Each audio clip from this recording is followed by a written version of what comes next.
Hello everyone, today I'm reviewing the Spirit Animal Tarot by Brunke, illustrated by Ola Liola. I hope I'm pronouncing those names right.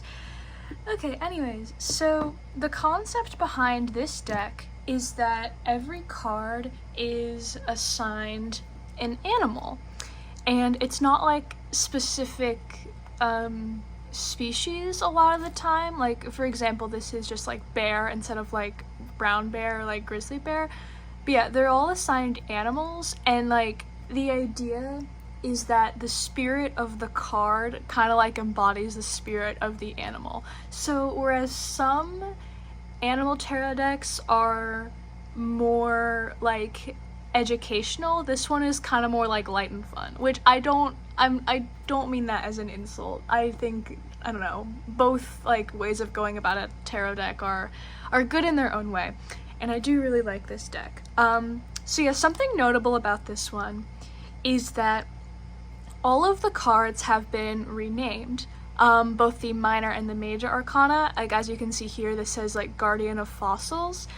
Yeah, so the way this deck works is that cups are changed to shells, wands are changed to branches, swords are changed to feathers, and pentacles are changed to fossils. And for the court cards, pages are seers, knights are seekers, queens are nurturers, and kings are guardians.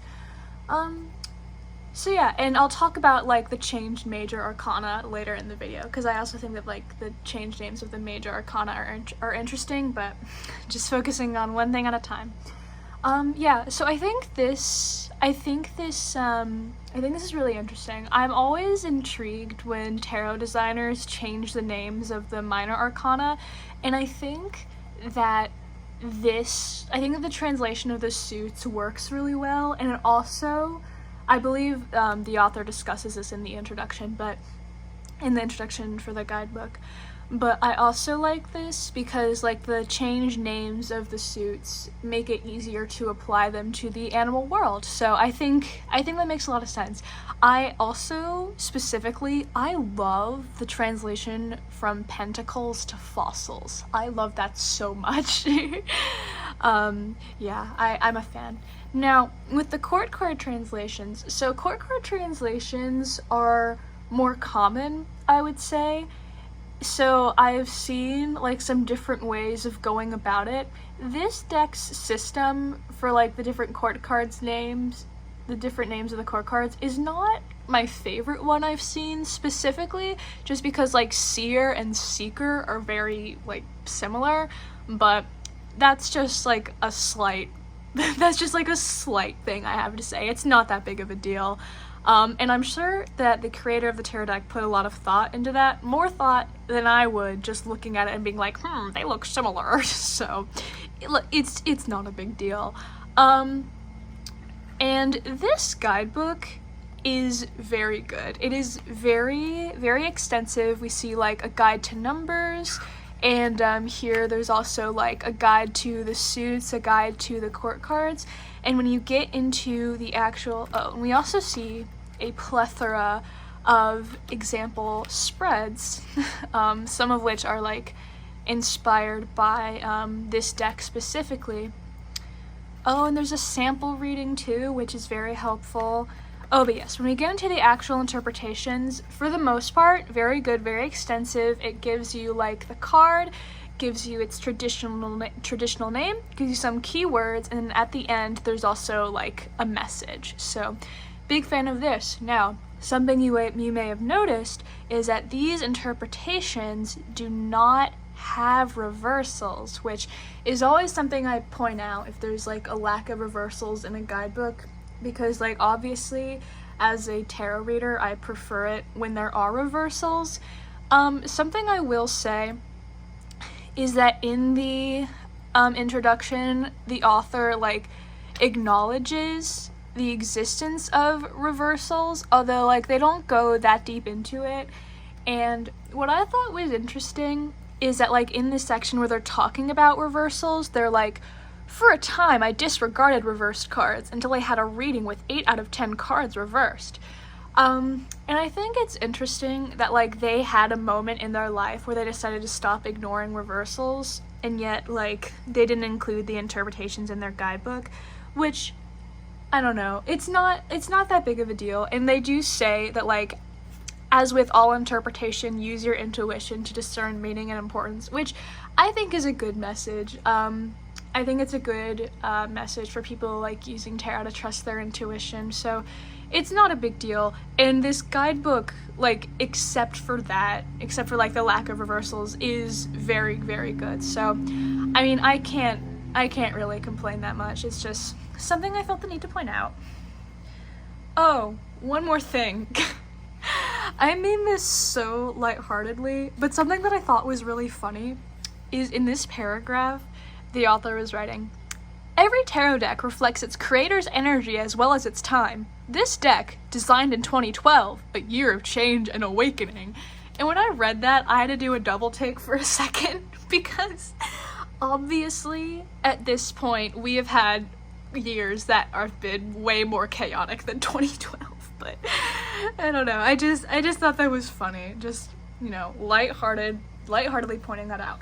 Oh, these cards, this is the back of the card, by the way, and this design is from the Fool card, which in this deck is changed to the Trickster. But yeah, the cards are the same upright and in reverse. These cards are huge. Like, this is the comparison with my hand.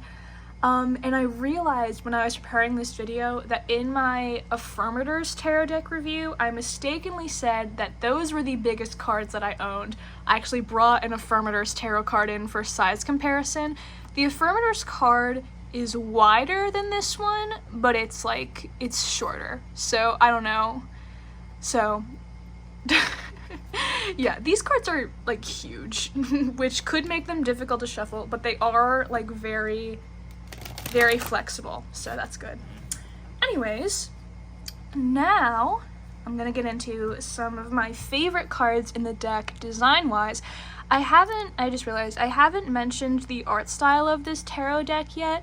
I think it's really pretty. I also think it's kind of, like, cutesy. There's probably, like, a more sophisticated way to say that.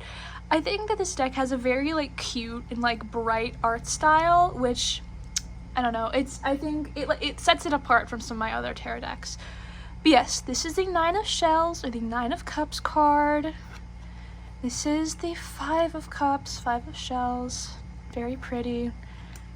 This is the Seeker of Shells, or the Knight of Cups, and this one I like, yeah, that's probably like the Aurora Borealis. I like how this shell is glowing. I like the facial expression on the polar bear.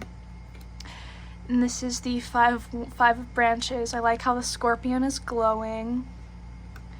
Oh, see, a lot of my favorite cards in this deck are, like, shells cards, and the reason why that is just because I love aquatic animals so much. But yeah, this one, this is a really cute card. I love the way the manatees are shaped.